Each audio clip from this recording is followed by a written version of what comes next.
It's time now for the week that was. And God, Steve, it's been a long time since I've said that. It's been a long time. It's been nearly 2 years since I've said that. Gosh, you just hit me. Thank you. Absolutely, thank you. Gosh, it feels wonderful to be sitting by your side today. And a happy birthday from earlier on in the week. Thank you, Adefemi. Oh, Thank Steve, you. so happy to be with you today. All right. Well, let's go back to these stories on the week that was. And we'll start with the Martin. You're going to have to help me with the pronunciation of this last name. You know, I don't want to start off my first day on the morning show offending someone with my pronunciations. But Martin Amewule, yes? He has led a faction of the Rivers State House of Assembly this week, which gave Governor Siminalayi Fubara a 7-day ultimatum to present a fresh appropriation bill before it. Now, the factional speaker has issued an ultimatum declaring, or rather during plenary on Monday. Uduak Patrick filed this report. Let's take a listen. It's the first sitting after the appellate court in Abuja gave a judgment in favor of the Martin Amawule-led faction of the Rivers State House of Assembly. The factional speaker, during the sitting, commended the lawmakers for their commitment to the service of the state. After this, House Leader Major Jack spoke on the judgments of the Federal High Court and that of the Court of Appeal that have given them a sigh of relief. Mr. Speaker, I have in my possession the certified true copy of the roll order of the appeal court's judgment. With me, Mr. Speaker, I also have with me the certified true copy of the judgment of Justice Omotosho. Chairman of the House Committee on Judiciary, Dumle Maul, recommended that the House should write to Governor Siminalayi Fubara to present afresh the 2024 appropriation bill. Mr. Speaker, this provision is very clear and unambiguous. It simply says by 31st of June, the governor can no more spend money except from a properly budget presented before you as ordered by the court, which is the Federal High Court. So we are urging this House to draw the attention of the governor on this particular provision and to say that this House must resolve that he has to obey what the court says. The so-called commissioners screened by him, they don't exist. They are mere impostors and they should not be recognized by any sane person because that is the position of the Court of Appeal. Mr. Speaker, these two judgments are subsisting and they have not been upturned. They have not been appealed against by a non-court to this committee, and so they are valid. And so we are recommending that this House should take steps, like I said earlier, everything aid the vigilant and not the indolent. So we are urging on this House to take steps to notify him, especially the governor, on the provisions and the conditions and brilliant pronouncement of the Federal High Court and the Court of Appeal. The factional speaker then claimed that Governor Fubara failed to act in accordance with the law by not presenting the 2024 appropriation bill before the Assembly chaired by him. Nobody is above the Constitution of Nigeria. Nobody. No Nigeria. Not even a visitor to Nigeria within the territory of this country can do anything outside the Constitution. Let me also remark that all extant laws, including laws of river states, must be obeyed by everyone, including the governor or any other person. None of them, not any one of them is above laws of river states. The House then issued Governor Fubara a 7-day ultimatum to present the 2024 appropriation bill. The River State government, under his watch, is now barred from spending funds from the consolidated revenue fund of River State. So, the House hereby gives him the opportunity to present it within 7 days. That local government caretaker committee chairmen inaugurated by Governor Siminalayi Fubara do not currently exist as they are not known to law. Well, this is just another example, isn't it, Steve, of the infighting between the current administration at the state level in Rivers State and then the immediate predecessor, who should be, to some extent, busy with his work in Abuja, but somehow his loyalists seem to be doing his bidding, or so they say, because you do have Fubara come out this week and say, what have I done to you people? Like, can I know my offense at the end of the day? So it does seem as though on the surface that these are definitely legitimate issues. If they've asked him to represent a bill, he should do so within this 7-day period. But it does seem as though on the bottom level, there does seem to be some jabbing back and forth between the two parties there. Absolutely, but it's easy for the hand of Esau in Abuja to hide and say that I'm not part of this. This is strictly between the Rivers State House of Assembly, and the governor. Of course, the background to all of this brouhaha. Late last year, the majority of the members of the House of Assembly in Rivers State, defected, from PDP to APC because they reckoned at that time that their godfather had moved to APC, even though he never at any time declared to be a member of APC when he was appointed a federal minister. So that's the basis upon which all these court rulings, all this, back and forth is based. And the interesting thing is that, having gone to the Court of Appeal, and the appeal is, gave a ruling that seemed that they are interpreting to mean that they have not defected, and as such, they still retain their seats. Okay. And therefore, they are basically saying that we're still the majority in the Rivers State House of Assembly, and that the budget of 2024 for the state has not been properly presented to the Assembly, even though Governor Fubara had presented to the 4-5 members of the House of Assembly who remained after these 27 members, moved, defected to APC. The APC. But this is a matter that will get to Supreme Court without a doubt, and we will know. I mean, we've been hearing, legal luminaries like Femi Falana SAN, have been shedding light on the import of this ruling and what this portends for Rivers State. And of course, we've been hearing what the governor is saying. Right. A lot of other people.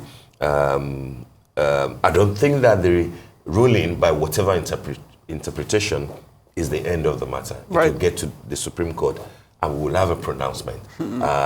We're in July. Are we saying that if the House of Assembly is saying that, you can't spend any amount until any further because the budget has not been properly presented to the Assembly? This is where it gets very tricky, because if Governor Fubara agrees to that, to start with, he does not recognize them. Right. And he has said that these people are gone. It's the crux of the issue, right? Good. But let's, play this scenario that he says, okay, let me present the bill. Fine. The point is you can't present in July an appropriation bill, because the next thing that they will say is that all the money that you have spent since January is null and void, and you'll have run foul of the law, the appropriation bill. So either way, it's between a rock and a hard place. Absolutely. So this will test democracy. It will test everything that we know about the law. But it is not new. We've seen stuff like this in Edo State, even in Rivers States of old, and in a few other states where the governor is at loggerheads with the State House of Assembly. But at the end of the day, it is the court, it is the judiciary that will step in, and ensure that the right thing is done. Usually, it will have to get to the Supreme Court so that a pronouncement can be made. Who owns the state? Right. Who has the final authority, to do the right thing? Is it the governor or the House of Assembly? But we will see what happens when it gets to the Supreme Court. However long that will take.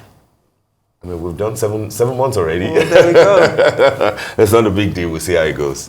But what is important is that they should allow the law of the land, to prevail. This is not about anybody. This is not about individuals. This is not about anybody in Abuja or anybody sitting on his own in Rivers State. It's about what the law says. And once the Supreme Court decides, people must fall in line, really. It's crossed. All right, we'll move on. Nigeria's Supreme Court on Thursday this week ordered governors of the country's 36 states to henceforth steer clear of funds meant for the administration of the 774 local government areas in the country. The Apex Court says the control of funds of the local government councils by the state is unconstitutional. This judgment is in respect of a lawsuit instituted by the federal government through the Attorney General of the Federation against the governors, in a move to ensure full independence of the local government councils from the control of state governments who until now controlled the funds, as well as constitute caretaker committees to run the affairs of the third tier of government.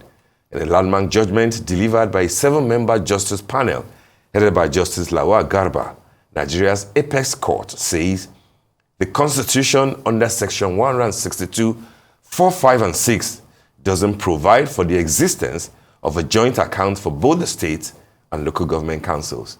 In the lead judgment prepared and read by Justice Emmanuel Ajim, the court ordered that henceforth funds meant for the local government councils be paid to them directly from the federation account and not through the state governors. Excited that finally freedom has come to the people of Nigeria. Freedom has come to the people. The democracy can now be entrenched in all the 774 local governments in Nigeria. Our people can now see rapid developments. So we just want to thank God Almighty for giving us a president like Bola Ahmed Tinubu, who has had the courage to take this step by coming to the proper place to say, let the proper interpretation be made to give life to the third tier. Enough of the intimidation by forces who do not want democracy to exist in Nigeria. Mr. President, we say thank you for being a true Democrat. Thank you for giving life to democracy in Nigeria. The judgment on local government autonomy have just been delivered by the Supreme Court. We will get the certified true copy of the judgment as a body. The body of State Attorneys General of the Federation will study it and then we'll come up with our statement on it. Governors are no more in control with the local government pound because judgments show clearly that as at today, he gives directives. Money should go to the local government directly. So we are very grateful.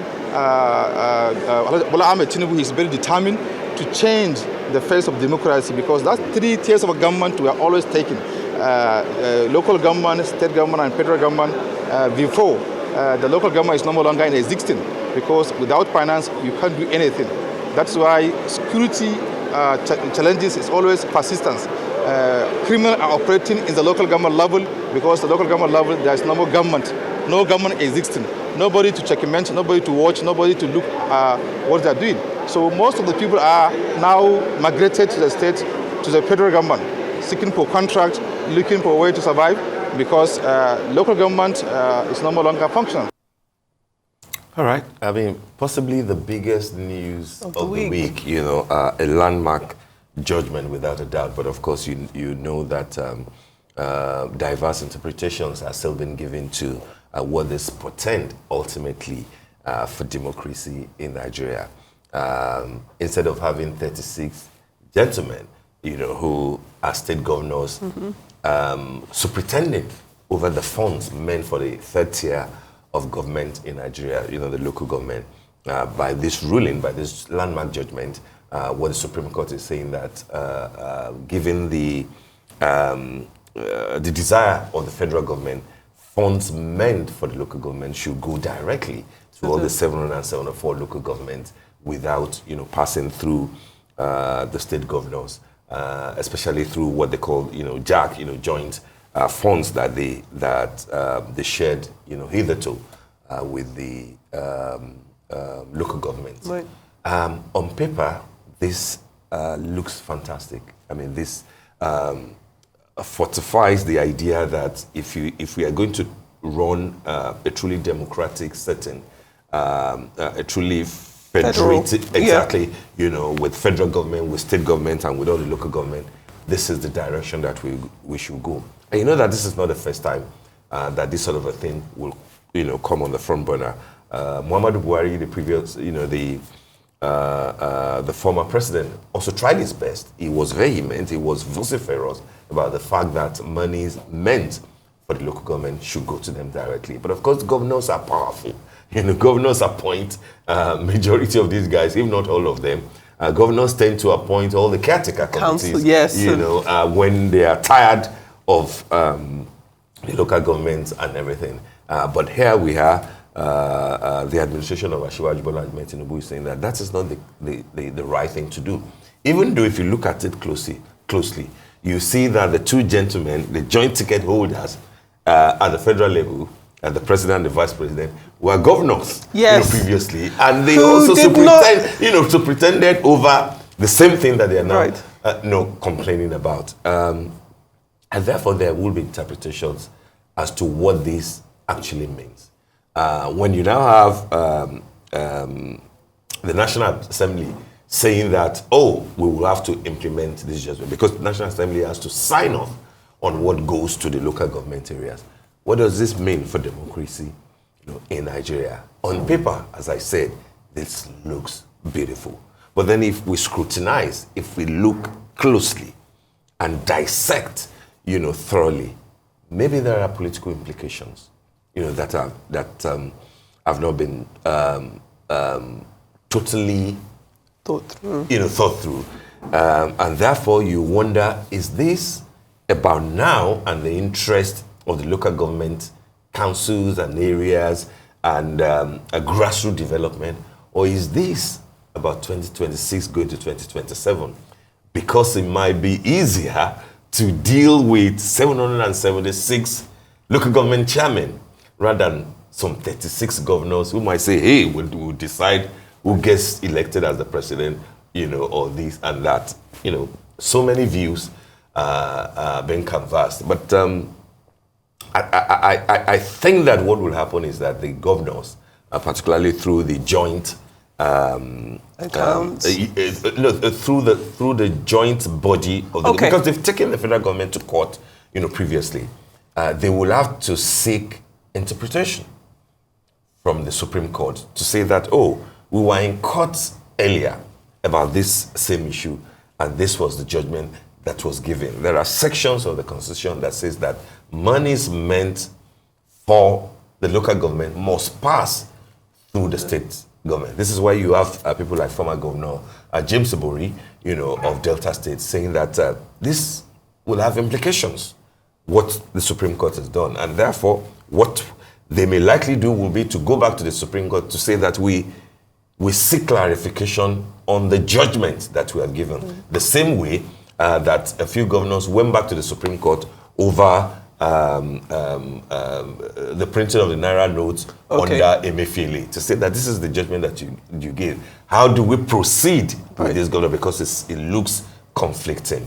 And so it's either you now applaud Asiwaju Bola Ahmed Tinubu as a governor. If you remember, if you recall, when he was the governor in Lagos State, he fought the president then, Obasanjo, over, who seized funds meant for local government areas in Lagos State, because Asiwaju, as the governor of Lagos State, created 37 local LCDAs out of the 20. Where are we now? So if you're saying that monies will come directly to the local government, will the monies meant for local government in Lagos State come directly to the 20 local government, or to the 57 local governments and the LCDAs, which is the reason why the House of Assembly in Lagos State, led by Right Honorable Obasa, has now called on the Attorney General of Lagos State to say, come and explain this thing to us. We don't understand what is going on, here. But I think that Asiwaju,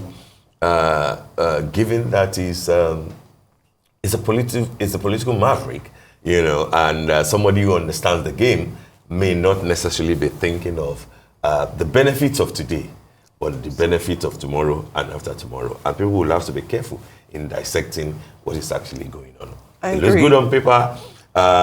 It's something that should be applauded, but then look deeper to the actual intent of what this means. And exactly, and the implications of that. I mean, like you've said, sometimes when you look at things in theory, they make perfect sense. If you're looking at this at a surface level, if there are funds dedicated to the issues at the purview of these local government chairmen, then surely they should be receiving their monies independently. And conversely, governors should not be able to create people or groups of people, these committees who do not have a democratic mandate, and give them more power than these chairmen who have been. So like what is happening in Rivers State. Well, there you go. So I can understand that this is going to create a lot of back and forth, but on paper, in theory, it makes a lot of sense. But it'll be interesting to see what the final say is, because, you know, a lot of issues do seem to find their way up to the Supreme Court. I mean, I definitely don't envy those those justices. Maybe in states like Lagos, where things are a lot clearer, and you could, you know, track and trace the development, and then the source of power in Lagos is traceable, you know, to a particular, you know, quarter. Maybe things would not be as ziggy-zaggy, you know, jacky as you will have in other states. Right. But in other states, maybe you just find a situation whereby alert sounds, and then the local government chairman is calling the governors. They say, "I received alert.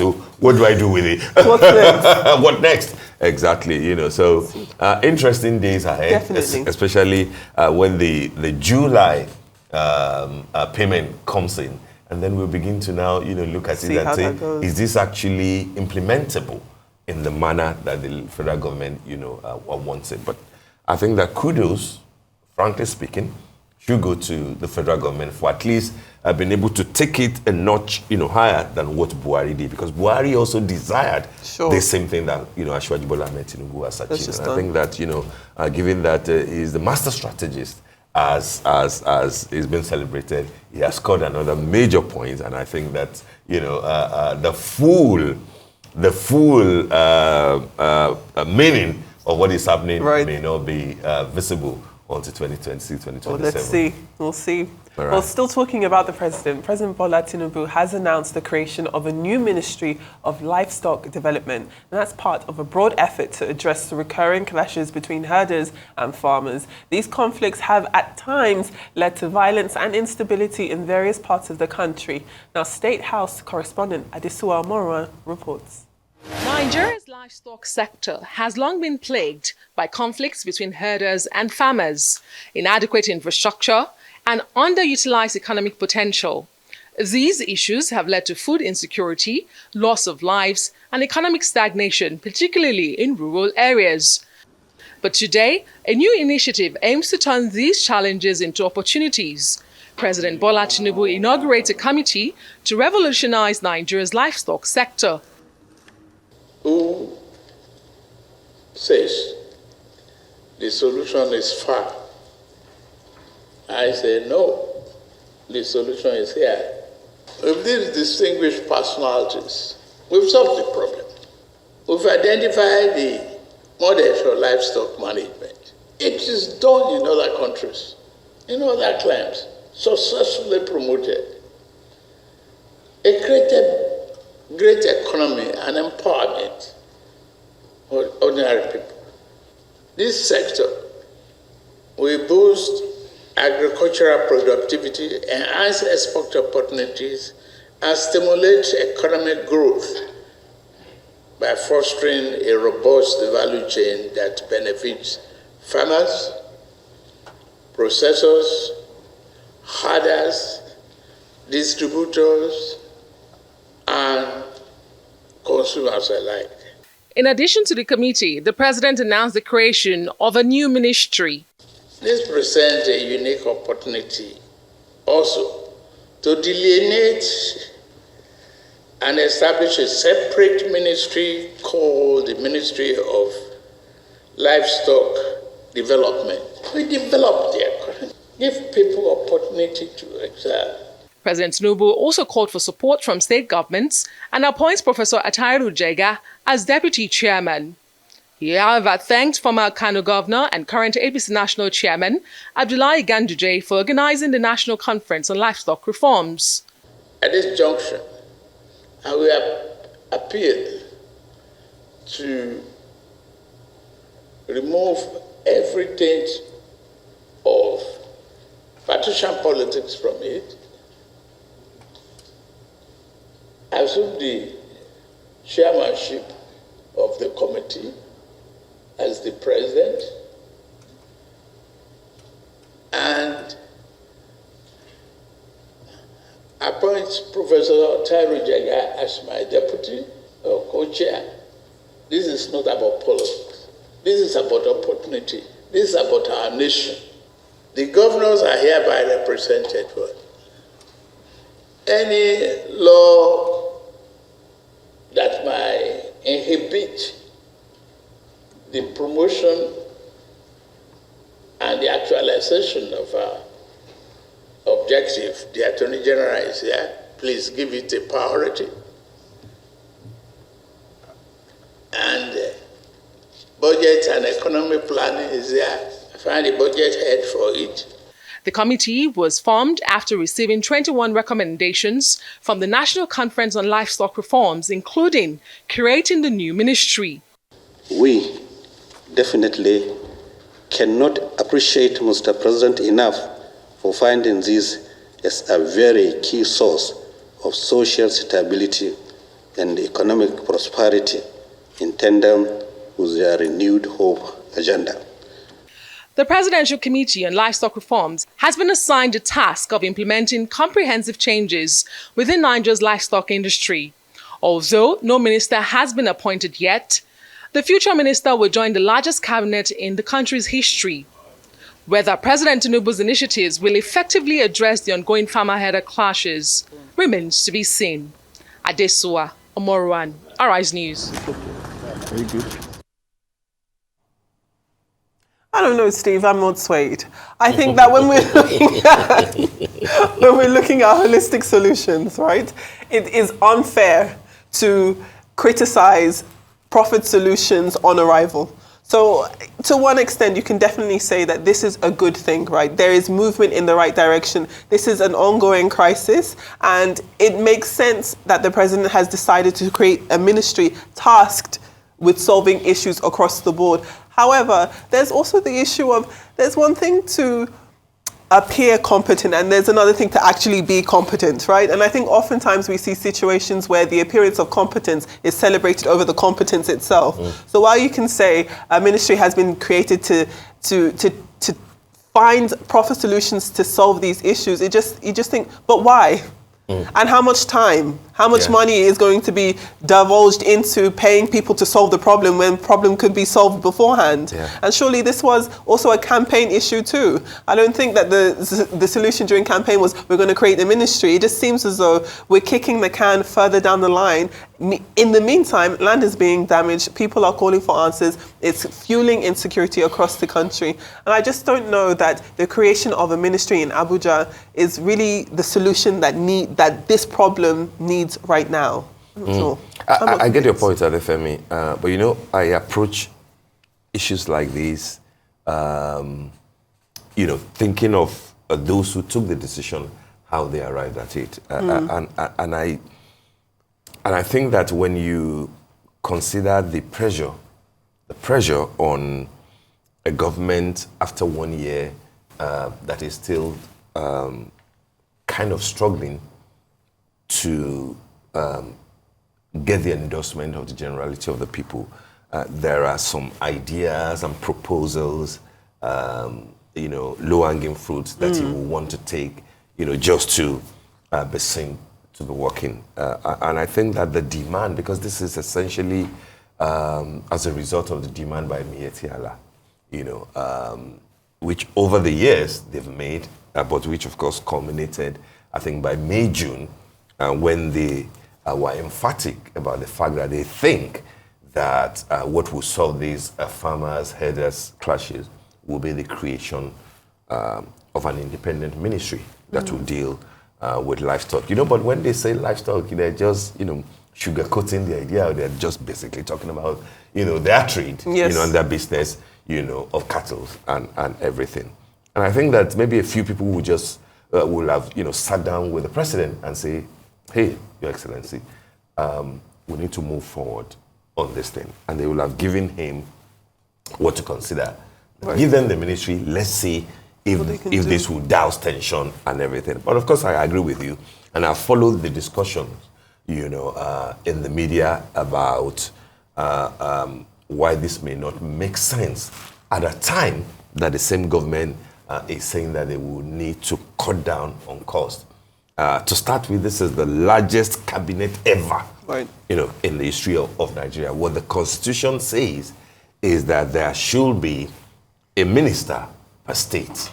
And what normally you expect that you will get will be 36 ministers. It's now left for you, and your team to decide who should represent Lagos State, who should represent Oyo State, Adamawa State, Kaduna, etc., so that you can get creative, good people who know what they're doing for power, for economy, for different things. But of course, because of politics and political consideration, other presidents, I think starting with Obasanjo, will now say, okay, yes, I will satisfy what the law says by having 36 ministers, but then I can use my prerogative as the commander-in-chief to take one per geopolitical zone, which is why you now have additional 6 that the president can pick.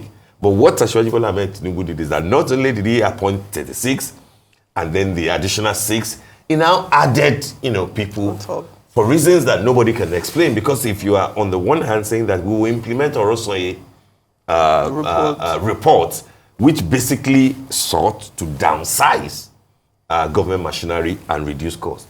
Here we are, you're now having almost 50 ministers. When you create a ministry, there are paraphernalia of office that will go with it. There will be permanent secretaries appointed, directors appointed, vehicles purchased, offices sought, and etc. What is the aim? That a very strong unit or department under the Ministry of Agriculture cannot achieve. If Mietiala is saying that, we are interested in a very strong unit to deal with, create that within the Ministry of Agric, and then get a very strong director to get them. But this is politics.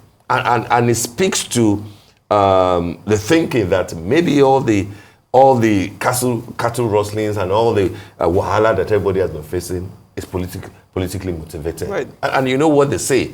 If a kind of a trouble or violence persists beyond 48 hours, maybe there is a hand of government in all this. And so that's true. I'm not impressed. Most people that have commented about this are not impressed. But then if that is what the federal government wants to do, let's see, for example, what happens in the next 6 months. Are there deliverables that have been given to the president that they can share with the people, public, so that we know that in floating this ministry, these are the things that we will achieve? Or does it mean that when the ministry is now the ministry will now come to Ekiti State, come to Oyo State, go to wherever, Kogi State, and say that we will need land so that people can have their cattle. We will need this and that. I don't think that will be fair on other aspects of livestock. Right. Because this seems to be going to be addressed. It seems as though this is the one issue that everyone is focused on. I'm with you. But I think that a lot of people will be watching. By December, it will be interesting to see what has been achieved. If the ministry has failed by December, I mean, Asiwaju has always said that he does not have monopoly of knowledge, and that if an idea does not sit well with the populace, it can always, backtrack. But if the point is that people are not, trust level is very low. Absolutely. I'm aware that the whole point of the Orosoye report, for example, has now faced a brick wall. Right. Letters were issued to agencies and parastatals concerned to say wind down in 3 weeks' time. But then ministers go to the president, say that you cannot sacrifice this agency, you cannot do this and that, and everything has now been put in abeyance. If they need to put to prove people right, let's see what happens to the Orosoye report. Let's see what happens to the livestock ministry by December, and then we can see that hey, it's just a political move. All right, we'll proceed yet again. The Nigerian National Petroleum Corporation is in talks for another oil-backed loan to boost its finances and allow investments in its business. NNPC aims to raise at least $2 billion from the loan arrangement. The oil corporation's debt to gasoline suppliers have doubled in the last 4 months to $86 billion. NNPC chief, Mele Kyari, confirmed the company wanted a loan for the production of between 30,000 and 35,000 barrels per day of crude, but declined to say how much money it sought. Kyari said the cash raised will be used for all of NNPC's business activities, including supporting production growth. The federal government finances rely on the oil the NNPC exports, and oil provides the bulk of crucial foreign exchange reserves. But pipeline theft and years of underinvestment have sapped oil production in recent years. And the cost of gasoline subsidies has further depleted cash reserves. Adefemi. Yet another oil for money borrowings, loans. There was $3 billion in the past, 2.5 billion, now another 2 billion. I'm not so sure that this is the way to treat Nigerians. I'm not so sure that this is the way that our oil, our cash cow, ought to be utilized. And it looks like people are taking decisions without even carrying Nigerians along. Who is sanctioning, authorizing these ideas? At what point will we know that in 10, 15, 20 years' time, maybe we will not even be getting any money at all from the sales of crude? Because what we'll be told is that 8 years of Asiwaju Bola Ahmed Tinubu's time, add that to 1 or 2 years of Buhari, we have pre-sold, all our oil. I do not think that this is the smart thing to do. I do not think that any MD of NNPC should deserve a seat if this is the only approach that they can take. If you are creating livestock ministry, what happens to agriculture? Are we not getting anything? What happens to all the ministries that you have created? Marine economy, creative economy, different things. There's one on fisheries as well, isn't it? Does that fall under marine? Because exactly. So what is the point of all those ministries if nothing is coming, and the only thing that we rely on is money from NNPC? Right. It's very tiring to have to talk about all these things. Taxing, isn't it? Okay.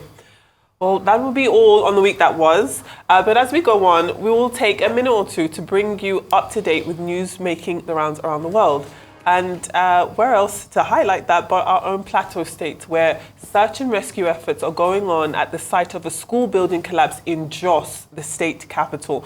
More than 20 people are reported to have been confirmed killed, including students and teachers. Many more are dealing with various degrees of injury. Now, the two-story structure that housed junior students of Saint Academy School is said to have a total population of about 400 students, some of whom were writing exams at the time the tragic incident occurred. Now, Arise News correspondent Douglas Francis filed this report, which may contain distressing pictures.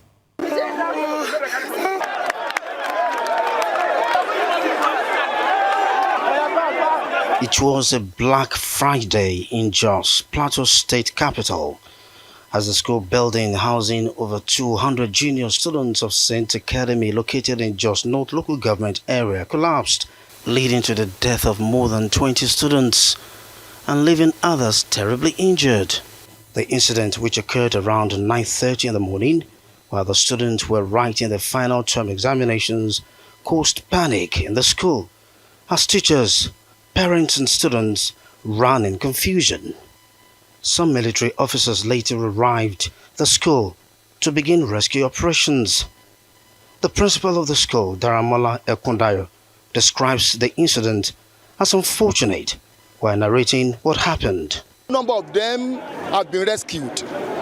As a matter of fact, I was at Ola Hospital, even though it's unfortunate that I lost some of them. It's unfortunate. But at least, so far, those that have been rescued presently, they all survived. Some parents and one of the survivors, Chinecherem Joy, narrates how the incident happened. I was at home when one of my sisters called and told me that the school collapsed. So I rushed there. I did not see any of them. There are two. There are three in the school. The first one is writing his WAEC, so he don't have paper today, so he didn't go to school. It's the two girls that went to school today. So as I rushed there, everything is down already. So I was looking for them. I couldn't find any. Before someone now told me that he saw when they brought this one out from the building. So the next car that dropped again, that packed children, so I now followed the car down to Jankwan here. We're in the class, right? We are trying to go for another class. You get? Like we're trying to come out from that class to go for another subject. So we are standing up. The class just, we did not see any sign, nothing. The class just collapsed. That was all. And then I struggled out and I came out. Plateau State Commissioner for Information, Musa Ashams, says the state government has directed hospitals to begin free treatment of injured students. We've ordered all our hospitals to take this emergency matter seriously.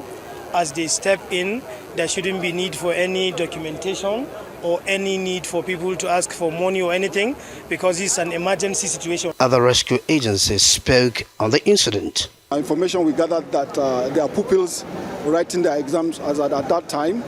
We quickly now activated an emergency response. We called the fire service. We had liaison with the SEMA and other critical stakeholders to mobilize and see how rescue operation can be done. Okay, we got the emergency call at about 10:00 hours, and immediately our men mobilized and we turned out here with our rapid intervention, which has the capability and equipment to extricate here, cut rods in order to gain access to victims that are entrapped.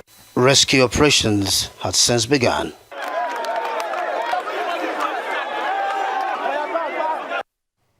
That's just a harrowing story there, and our heart goes out to all of the families affected over there in Jos. It is a terrible state of affairs, and it would be nice to hear some causes for this. I think that for many people who are directly affected by this building collapse, and many of them that have happened over the course of recent years, to find out what is going on.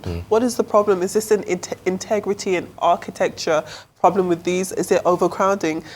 How is it that these things continue to happen? I remember back in 2019, I wasn't even in Nigeria, and I remember when the Itsafaji collapse happened, and how devastating it was to see everyday people scrambling through rubble, trying to pick children out of this situation, and to see this constantly happening over and over again.